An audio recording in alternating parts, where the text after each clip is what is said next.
Welcome to Stuff and Whiskey. I'm Josh. And I'm Erin. And today we're doing a totally blind head-to-head between Woodford Reserve Double Oaked and Old Forester 1910. Two double-barreled products. No spoilers. See how we rank them coming up.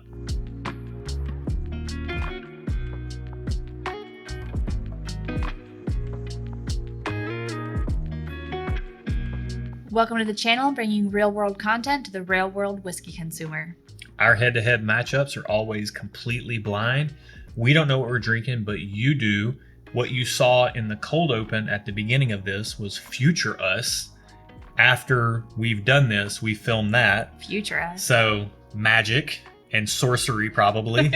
But nonetheless, what we do here is I pick out interesting pairings from the bottles that we have on hand, pour them into these paired sample jars. They're labeled on the bottom with a number that tells us what they are, but we can't see that. Obviously, everything's down. Erin mixes them up, and then we line them up here, and we will randomize and find out what we're going to be drinking today. If you want more info on the two pours on the table, and if you want more info on the scoring system itself, all that information is in the description below. Let's find out what we're drinking. So we're going to hit the randomizer. We have 18 pairs here from our blind sample pool. We're going to hit randomize and 9. So these are rows of 9. So it's going to be this last two right here. Let's get into it. Let's go. We're going to get these poured and we'll be right back.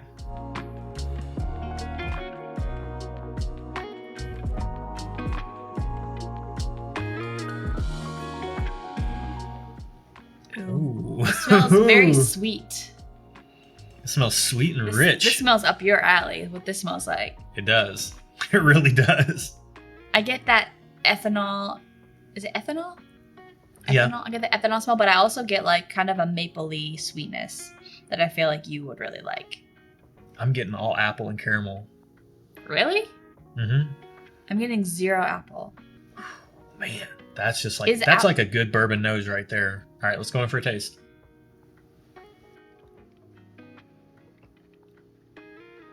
The first thing that came to my mind, and it's going to make no sense at all, is a rain shower. A rain shower? Yeah, I don't know why. Where are you at when this rain shower's happening? Outside. But like where? Are you on the street? Are you in the grass? In a field. In a field. And the rain's just coming I don't know why. Do you have your arms out? Probably. Like Leonardo DiCaprio or whoever the girl was on the front of the Titanic?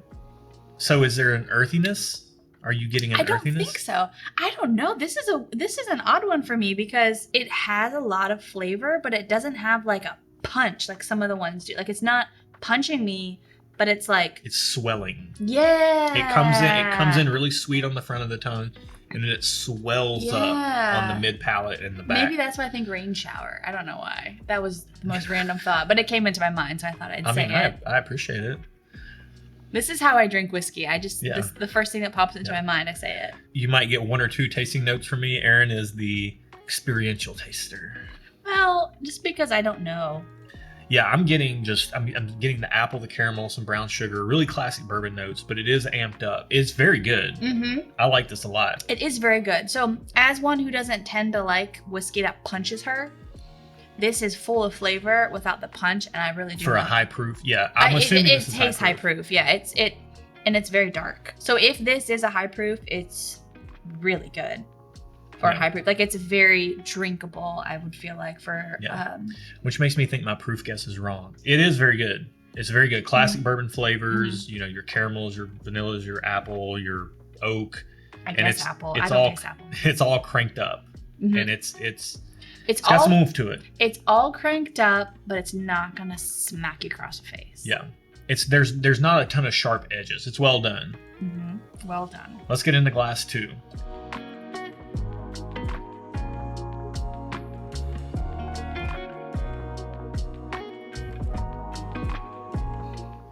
This smells like butter pancakes. You know what? There was something like crazy sideways coming at me, and it's butter. Yeah. I know this because I really was craving buttered pancakes this morning for breakfast, and this is what the smell is. Is it a day that I woke up and am breathing? Then that's what I'm craving for breakfast. I know, right? Yeah, that is really buttery, and there is some grain, like a pancake. Mm-hmm. You're influencing me now. I'm sorry. I'm sorry. It's fine. I mean, when you're tasting, you can absolutely be influenced by other things. But I couldn't quite put my finger on what this was. But when you said butter, that was it. Yeah. Should we taste it? Yeah. She's ready. I'm ready. All right, let's get into it. This is also very flavorful, but doesn't like smack you. Yeah, it doesn't taste as high proof as the first glass. These are both definitely full of flavor. I don't know if I could tell if it tastes higher proof or not. I'm not that good. Wow, these are both really full of flavor. Mm-hmm. They're good in different ways. Mm-hmm. Oh, this is gonna be tough to pick a favorite. It kind of tastes buttery too. Like, it kind of tastes like a butter pancake. Like, I don't like on this one I got more maple syrup smell, and this one I get more butter with a pancake smell. Like, I'm not getting the butter on the palate, but it's like a darker type of flavor. I can see how you're getting butter. Like I'm still it's more oily. It coats the palate. I'm feeling more. it. That's what I was about to say. I'm feeling the butteriness. It really coats the palate. It's very like this is like a sweet classic bourbon flavor. This is more savory. Is that good? I feel like like it makes me want to go back for another sip. Mm-hmm. But it's got big flavor. It's not making me go back for another sip because it's thin or it's light on flavor. It's very savory and it makes me want to go back for more. Yeah, I'm super curious as to what these are. Not that I would know what they are, but I like them both. Yeah, I'm fascinated to find out. Before that, we have to do some A/B comparisons between these two, clear our palates out, run them through our scoring system and all that stuff. We'll be back after this break with that information. Hang tight. All right, we're back with our tasting scores. So our scoring system is super simple. You can read about it in the description below, but everything is based on a very common sense thumbs up system. So 1 thumb, 1 point, 2 thumbs, 2 points, just okay, half a point, thumbs down.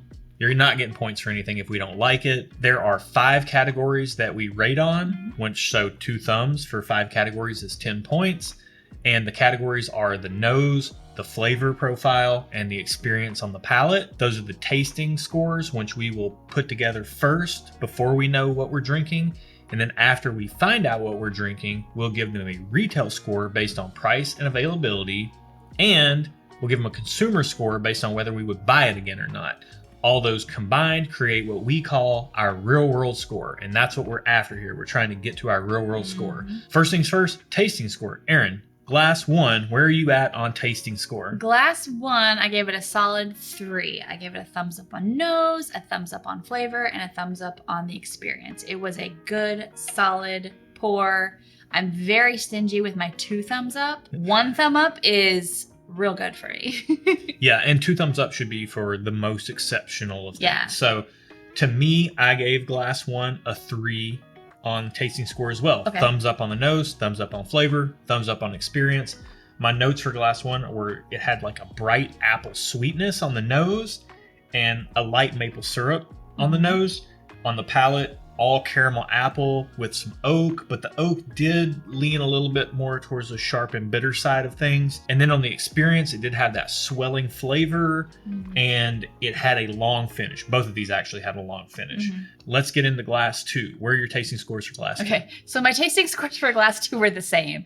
I gave it a 3, thumbs up on nose, thumbs up on flavor, and thumbs up on experience. It was also a really good, solid pour, and I very much enjoyed it. Yeah. Glass 2, I can see how you would go that way, and I almost did go that way, but as I took some more time with it, I got so much more on the nose. So for glass 2, I actually gave a 4 on tasting score. I gave it 2 thumbs up on the nose, thumbs up on the flavors, thumbs up on the experience. On the nose, as I went back to glass 2, I started getting like so much more. Like that buttery pancakes is there, but I was getting like butter, brown sugar, vanilla, oak, and I put salted caramel. I can even get some of that on the nose. It was really, really good on the nose. Like the nose was the standout feature for this glass, and it's what won me the night. Like of these 2 pours, glass 2 is my favorite because of the nose. Really? They're different on the palate.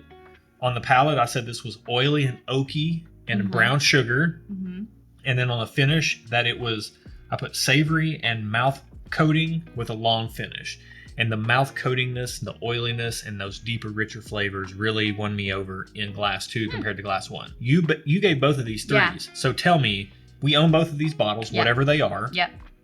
we can keep one in the house for you to have more of, and the other one we're pouring down the drain. Which one are you keeping in the house? So honestly, I have to say, normally, even if I will score them the same, I have like a standout, like I prefer one over the other, but this one is tough. I honestly want both of them.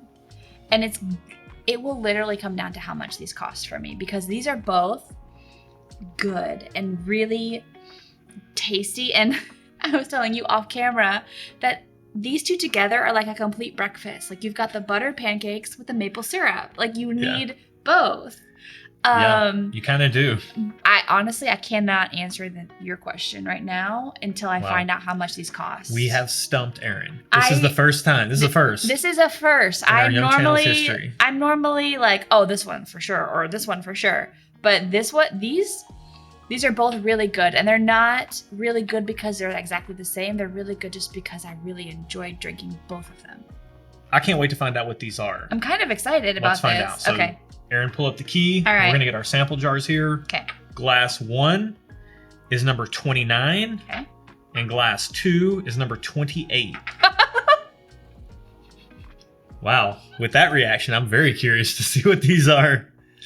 What's 29? What's glass 1? 29. 29 is Woodford Reserve Double Oaked. Are you serious? I'm serious. Are you? And I'm laughing because we're going to have to let them know a little bit. So we just filmed a video literally just before this that we were tasting Woodford Reserve Double Oak. And you've probably already seen it because it's one of our podcast episodes. Yeah. And Wow. It was the store pick episode where we did Woodford Reserve Double Oak and the Woodford Reserve Double Oak store pick. That double oaked flavor it brings along with it like a richness. Yeah. I really like that richness, but you don't get that proof punch. You don't get the punch. Like I said, I wasn't punched in the face. Hang on. So wait, we're getting way off track. Okay. Woodford Reserve Double Oak, 90.4 proof. Mm-hmm. $55. $55. So I did these matchups, so I know the second glass, the only Woodford Reserve Double Oak in our blind pool right now is against Old Forester 1910, which is another double oaked product. 93 proof. 93 proof. Also around $55. Yeah, price wise. So Erin's buying both. Yeah.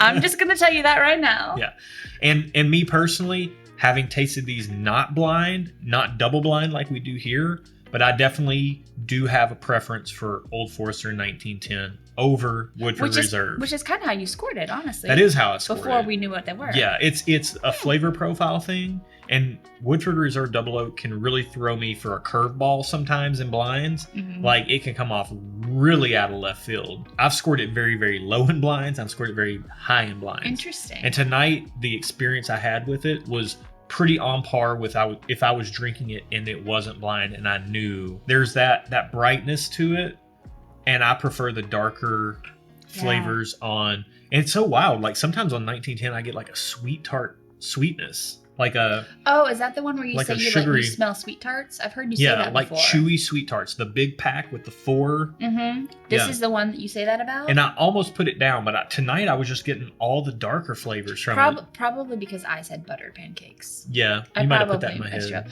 So I asked Josh not to tell me what he smells first so that I can actually smell what I smell. And I think I might have just done the thing to him that I was asking him not to do to me. Yeah. I'm sorry. Yeah. Devil woman. I'm sorry. Man, Old Forester 1910 is so good. I mean, these are both great. Like, if you have a preference for one or the other, I mean, I think Erin is a case in point here. Flip a coin. These are both really good. I can answer our next section right now. I need to know, are both of these readily available products? Both are readily available. They're both around $55, $50 to $60. Okay. You've got high scores. I'm looking at her sheet right now. I don't score things high. You don't typically score things high. This is very off-brand for me. Well, these are lower proof pours, but big flavor, which is more in your wheelhouse. I'm more the high proof guy. You're more, like low proof, but not too tame. I like low proof because it doesn't punch me in the face. Right. So this is getting kind of the best of both worlds, where I'm getting the lower proof because like I'm not getting punched in the face, but I'm getting the flavors that I do enjoy, the big flavors out of a higher proof. But I would prefer not to get punched. So Yeah. both of these are speaking to me. So this is right in your wheelhouse. Yeah. And one of these is one More that I than- like quite yeah. a lot. So real world score with price, availability, whether we would buy it again or not, Mhm. taken into account and added to the tasting scores, which we did totally blind before we knew what these were. Yep. Where are you at on glass 1? Glass 1, I gave a 7 out of 10. Glass 1, I gave a 6 out of 10. Okay. And I was just down a little bit on whether I'd buy it again or not. Yeah. That was the only difference. But I still would buy it if I ran out. I wouldn't buy multiples. Where are you at on glass 2? I am at a 7 out of 10. 7 out of 10. Like you said, it's a coin flip for It's you. a coin flip for me. And had there been a big price disparity, that would have solved my problem. Yeah. But there wasn't. So Yeah. I still have my problem. You got problems. I got problems. So glass 2 for me scored an 8 out of 10 because it had, to me, the better nose. I did prefer the flavor profile a little bit more, which made me more inclined to want to buy it again over glass 1. That's So fair. to me, 8 out of 10, really high score for me. 8 out of 10 Yeah. is way up there. I don't 7 know. out of 10 is way up there for you. This is Yeah. one of our higher scoring head-to-heads that we've ever had. Yep. So at the end, when you see the little card that shows our head-to-head videos, like you can see we've had some Really low scoring head to heads with bourbons that are very highly sought after. Yes.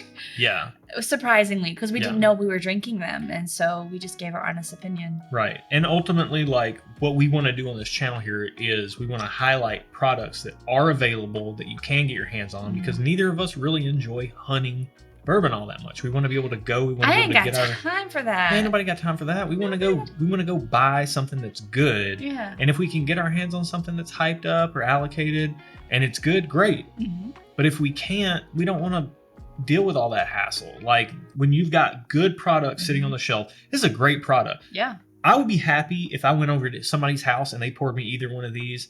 I'm not mad. Yep. Same. I'm not mad. Same. So this is a great head-to-head. I knew this was in our blind pool. Whenever it popped up, I've been looking forward to it because I thought I had a preference to 1910. Yeah. And I've done single blinds where I knew I was drinking both and I just mixed the glasses up. Uh-huh. But I've never done it completely, totally double blind like this where I had no clue I was drinking either of these two. Yeah. Two great products, Yeah. great prices, readily available. You can find them if you have Woodford Reserve Double Oak. Go get a bottle of 1910 and try it. You're probably gonna like it. Yeah. Or if you got a And bottle of this, You'll go buy have a bottle of a this. full breakfast on your hands. Yeah, matter of fact. Buttered pancakes. Oh, you are a genius. Let's find out. Okay.